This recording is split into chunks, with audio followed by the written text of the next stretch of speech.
Hello everyone, welcome to our channel read and grow.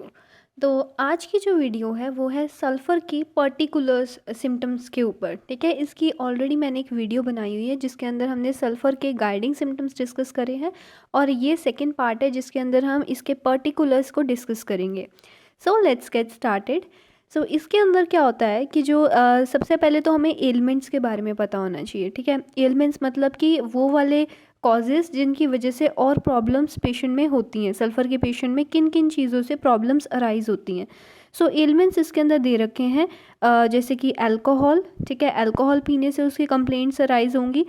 Suppression of skin diseases, कोई भी skin disease है उसको allopathic treatment लेके suppress किया गया है, उसकी हिस्ट्री है या रिसेंटली सप्रेस किया तो उसकी वजह से पेशेंट में अदर कंप्लेंट्स प्रोड्यूस होती हैं। Then sun's heat, over exertion, तो हीट ऑफ द सन की वजह से भी इसके अंदर कंप्लेन आ सकती है एंड ओवर एक्सर्शन की वजह से भी कंप्लेंट्स अराइज हो सकती हैं। पर्टिकुलर सिम्टम में सबसे पहले आता है जीआईटी। जीआईटी में जैसे कि मैंने आपको बताया कोई भी पर्टिकुलर हम पढ़ते हैं तो उन्हें कुछ ये हेडिंग्स होती हैं जिसमें हमें कवर करना पड़ता है। जैसे कि पहले तो आता है causation, location, sensation, modalities and concomitants. कोई भी पर्टिकुलर सिम्टम आप लोगे तो उसके अंदर ये हेडिंग्स कवर करना ज़रूरी होता है। सबसे पहले हम पढ़ते हैं एब्डोमेन। एब्डोमेन में क्या होता है, अब ये जितने भी हम पर्टिकुलर्स पढ़ेंगे इसके अंदर जो सल्फ़र के गाइडिंग सिम्टम है वहीं घूम घूम के आपको कहीं ना कहीं लिखने हैं। ठीक है, क्योंकि बेसिक सिम्टम्स तो वहीं से ही आ रहे हैं, तो जो गाइडिंग सिम्टम्स वो होते हैं जो थ्रू आउट द मेडिसिन में हमें इंडिकेट हो रहे हैं, तो वही गाइडिंग सिम्टम हमें इन पर्टिकुलर्स में कहीं ना कहीं मिलेंगे। तो इसीलिए बेटर है कि आप वो वीडियो भी पहले देख लो। So there is a weak, empty, all gone or faint feeling in the abdomen at about 11 a.m. Cannot wait for lunch. Frequent weak, faint spells during the day with burning sensation. So यहाँ patient को क्या हो रहा है, यहाँ patient के अंदर जो उसका एब्डोमेन है वहाँ पे एक खालीपन सा फील होता है, एकदम कह सकते हैं पेट एकदम खाली फील होता है, इतनी भूख उसको लगती है। ऑल गॉन सेंसेशन इसको कहते हैं हम, कि बिल्कुल पेट खाली हो रखा है, ऐसी सेंसेशन आती है 11 AM के आसपास। ठीक है, और वो लंच टाइम के लिए वेट नहीं कर सकता, इतनी तेज़ उसको भूख लगती है कि अभी कुछ खाना है और उससे रुका नहीं जाता बिल्कुल भी। And frequent weak faint spells during the day with burning sensation. पेट में क्या होगा, बर्निंग फील होगी, इतनी तेज़ उसको भूख लगी है कि जलन होने लग जाएगी पेट में। Then there is great desire for sweets, तो उसको मीठा खाने का डिज़ायर होता है। देखो सब, अगर आपने गाइडिंग सिम्टम पढ़े हैं तो उसी से ही ये सारे सिम्टम्स निकल आएंगे। ठीक है, कुछ लर्न नहीं करना पड़ेगा खुद से। So there is great desire for sweets, sweet खाने का उसको डिज़ायर होता है। और एग्रेवेशन होती है पेशेंट को मिल्क से या मीट से, मिल्क मीट से उसको एग्रेवेशन होती है। Movement in the abdomen as of a foetus is felt by the patient, हम ऑलरेडी ये सिम्टम भी कवर कर चुके हैं कि उसको ऐसा फील होता है जैसे पेट में कोई फीटस, कुछ अलाइव चीज़ घूम रही है एब्डोमेन में। तो वही सिम्टम्स हमने यहाँ पर लिख के एब्डोमेन के पर्टिकुलर्स बना दिए। नेक्स्ट आता है कॉन्स्टिपेशन। क्या कॉजेशन होगा कॉन्स्टिपेशन का? कॉन्स्टिपेशन होता है ड्यू टू एल्कोहलिज्म या सप्रेशन ऑफ स्किन इरप्शन। जैसे अभी हमने एलिमेंट्स में पढ़ा, वही इसका कॉजेशन है कि अल्कोहल लेने से या स्किन इरप्शंस का सप्रेशन होने की वजह से कॉन्स्टिपेशन हो सकता है। स्टूल का करेक्टर क्या होगा? Stool is very much hard, knotty, dry, as if burned, large and painful, difficult and painful defecation. The patient is afraid to pass stool on account of pain or pain compels the patient to give up the effort. तो इसके अंदर क्या है, stool का जो character होता है वो कैसा होगा? हार्ड, नॉटी, ड्राई स्टूल आएगा। हार्ड क्योंकि देखो कॉन्स्टिपेशन है, तो कॉन्स्टिपेशन में कभी भी लिक्विड स्टूल से थोड़ी कॉन्स्टिपेशन होगा। अगर कॉन्स्टिपेशन होता है तो ज़रूर स्टूल हार्ड होता है, तभी कॉन्स्टिपेशन अराइज होता है। तो उस वजह से यहाँ पे हार्ड, नॉटी, ड्राई टाइप का इसमें स्टूल रहता है। ऐसे लगता है जैसे जला हुआ स्टूल है, इतना बर्न्ड डार्क कलर का स्टूल होगा। लार्ज है, पेनफुल है। डिफ़िकल्ट, पेनफुल डेफिकेशन, पेशेंट को स्टूल पास करने में डिफ़िकल्टी होती है, पेन होता है, इतना पेन होता है कि पेशेंट घबरा जाता है कि स्टूल पास करूँ भी या नहीं। उसको इवन इतना पेन होता है, इसलिए वो अवॉइड करना चाहता है स्टूल पास कर। So patients the patient is afraid to pass stool on account of pain, or pain compels the patient to give up the effort, and the discharge of feces is painful to parts over which it passes. Constipation alternates with diarrhea. तो patient में हो सकता है ऐसी complain आए कि एक दिन तो मुझे कॉन्स्टिपेशन हो जाता है, अगले दिन डायरिया हो जाता है, 2 दिन कॉन्स्टिपेशन, 2 दिन डायरिया, ऐसे ऐसे ऑल्टरनेट रहता है इसके अंदर। ठीक है। और कॉन्स्टिपेशन में स्टूल का हमने करेक्टर पढ़ा कि hard, knotty, dry, burn stool है, बर्निंग होती है बहुत, इतना पेन होता है कि पेशेंट जो है वो चाहेगा कि मैं स्टूल पास ही नहीं करता क्योंकि इतना दर्द होता है। Then piles is very much painful, it may be blind और ब्लीडिंग। देखो पाइल्स तो हमेशा पेनफुल ही होती है, ज़्यादातर ये सिम्टम तो आपको लिखना ही है, जब भी आप पाइल्स लिखोगे तो उसमें लिखना है कि ब्लीडिंग हो रही है, ठीक है, और बहुत पेनफुल होती है। सो वो चीज़ तो इसमें कॉमन है ही symptom. Pile is very painful, it may be blind और ब्लीडिंग। हो सकता है ब्लीडिंग हो सकता है ब्लीडिंग ना हो, ठीक है, इट्स ऑप्शन है इसके अंदर। The blood is venous with itching and burning in anus. Piles are dependent upon abdominal lithora. Anus is red and sore. तो यहाँ पे जो ब्लड है वो कैसा आएगा, ब्लड वेनस ब्लड आएगा इसमें, एंड पेशेंट को एनस वाले रीजन में बहुत ज़्यादा इचिंग होगी, बर्निंग होएगी, बहुत जलन होएगी उसको एनल रीजन पे। और एनल रीजन अगर हम एग्जामिन करें ऐसे पेशेंट का तो वो रेड और सोर मिलेगा, उस जगह में पेन होगा, इचिंग होगी, बर्निंग होएगी, पूरा रेड होगा वो वाला एरिया। देन आता है डायरिया। क्योंकि हमने ऑलरेडी पढ़ा कि डायरिया जो है वो कॉन्स्टिपेशन के साथ ऑल्टरनेट करता है। कॉजेशन सेम है यहाँ पे, suppression of skin diseases and alcoholism. Then time early in the morning, driving out of bed early in the morning as there is lack of power in sphincter ani. तो morning time में क्या होता है ना कि उसका जो sphincter एनाई है, जो मसल होती है एनल रीजन के ऊपर, जो एनस को क्लोज रखती है, वो मसल वीक हो जाती है। वो स्फिंक्टर एनाई मसल वीक होने की वजह से जो एनल ओरिफिस है वो खुल जाता है, तो उसकी वजह से क्या होता है कि स्टूल पास होने लग जाता है। तो वो वीक होने की वजह से पेशेंट को सुबह सुबह उठते ही स्टूल पास करने जाना पड़ेगा, अदरवाइज निकल जाएगा उसका, बीच में ही स्टूल निकल जाएगा, पास हो जाएगा। ठीक है, तो इसलिए उसको अर्ली मॉर्निंग डायरिया रहता है। डायरिया में क्या है कि मॉर्निंग में उठते ही उसे फटाफट स्टूल पास करने के लिए जाना पड़ेगा वॉशरूम में, क्योंकि उसका जो स्फिंक्टर एनाई वाली जो मसल है, जो एनल स्फिंक्टर को कंट्रोल करती है, वो वीक होती है उस टाइम पे, और उस वजह से वो स्टूल पास हो सकता है। So early in the morning, driving out of bed early in the morning as there is a lack of power in sphincter ani, the patient runs to the closet immediately as soon as the desire is felt. ये same symptom एलोसोक जो medicine है उसमें भी मिलेगा। Patient जो है उठते ही stool pass करने के लिए भागेगा। स्फिंक्टर और एनआई के अंदर वीकनेस उसमें भी मिलती है। देन करेक्टर कैसा है, इनवॉलंटरी एंड पेनलेस डायरिया। तो डायरिया कैसा है, इनवॉलंटरी है, पेनलेस है। तो जैसे कॉन्स्टिपेशन में तो बहुत पेन था पेशेंट को, डायरिया में पेन नहीं है उसको, और स्टूल बिना कंट्रोल के पास हो रहा है। The stool contains undigested food particle, whitish, greenish, very much offensive and acrid. तो स्टूल का करेक्टर कैसा है, वाइटिश हो सकता है, ग्रीनिश हो सकता है, साथ में इसमें अनडाइजेस्टेड फूड पार्टिकल्स मिल सकते हैं, and very much offensive and acrid. तभी तो एनस के अंदर रेडनेस सोरनेस आ रही है, क्योंकि यहाँ जो स्टूल है बहुत ज़्यादा ऑफेंसिव एक्रिड है। With stool there is redness of anal orifice, जैसे हमें कॉन्स्टिपेशन में मिला, सेम पाइल्स के अंदर मिला कि रेडनेस सोरनेस है एनस की। यहाँ पे डायरिया जो है उसका स्टूल इतना ऑफेंसिव है, इतना एक्रिड है कि यहाँ भी एनस के अंदर रेडनेस है।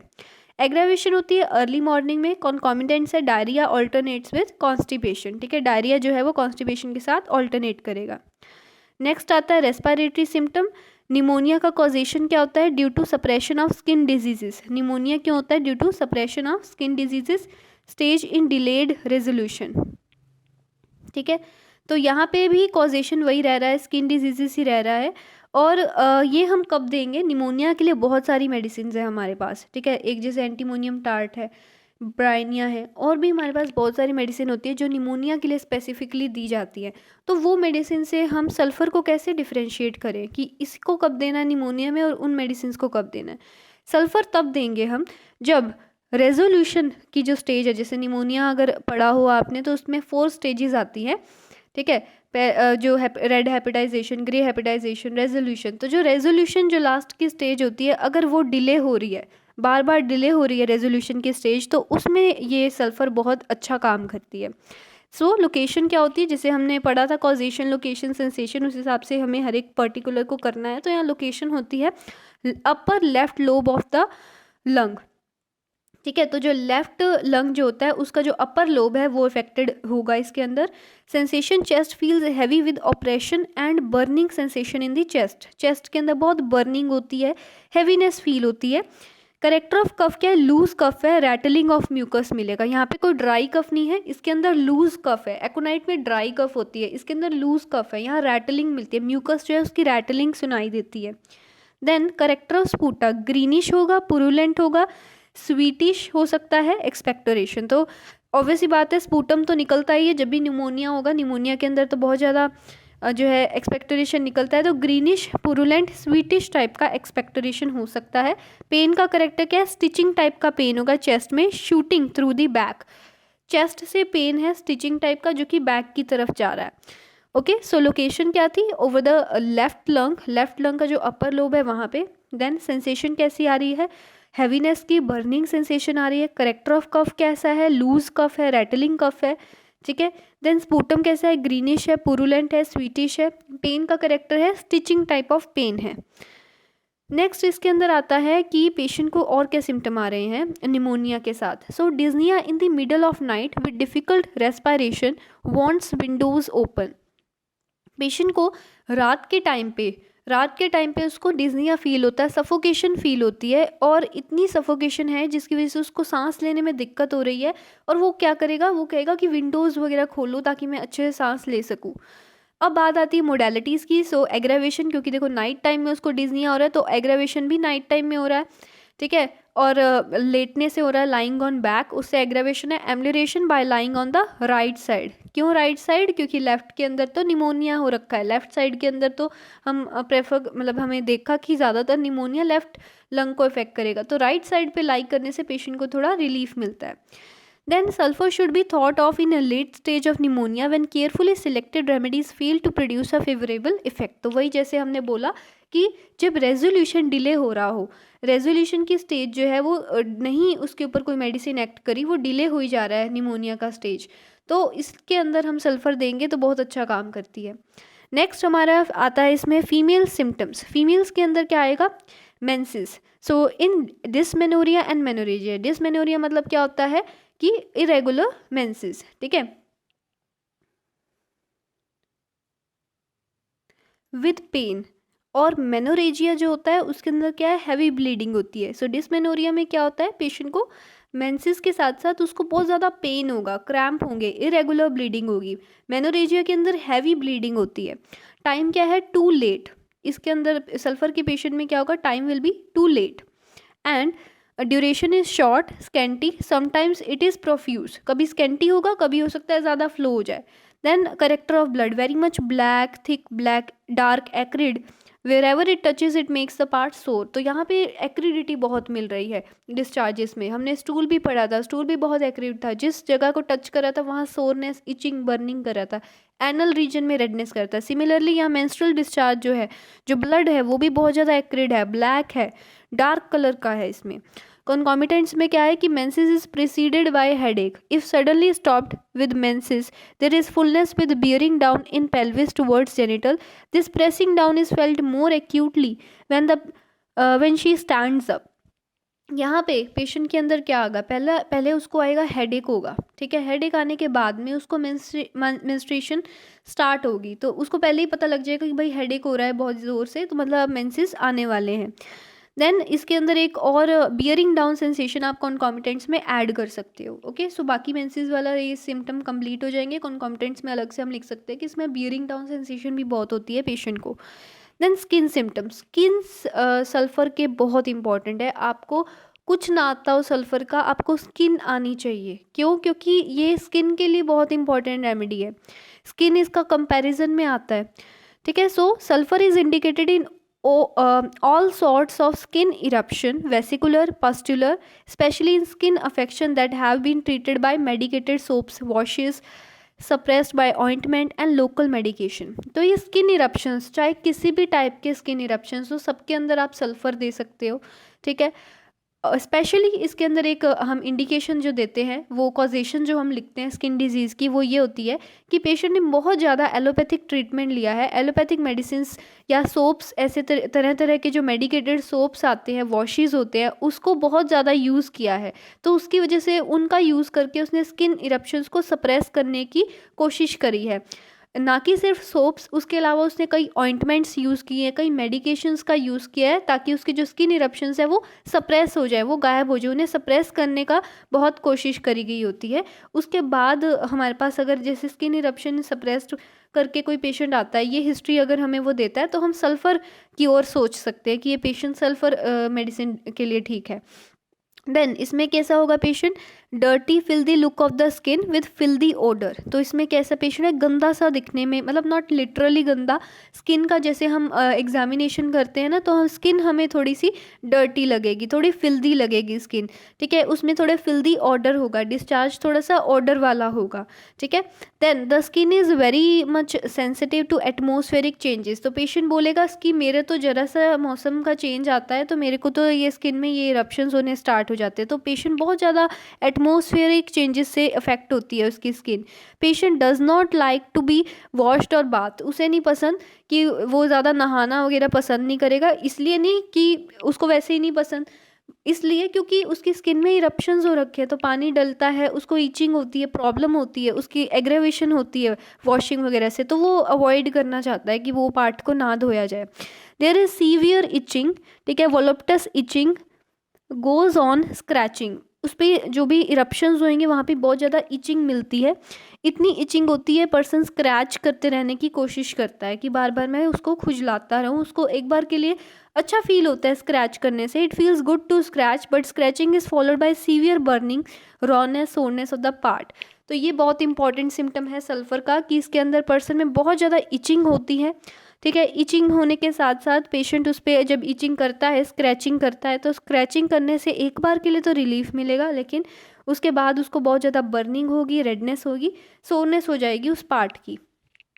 It is also a good drug of suppuration, यानी कि कहीं पर भी पस एक्यूमुलेट हो गई है तो पस के लिए बहुत अच्छी मेडिसिन है।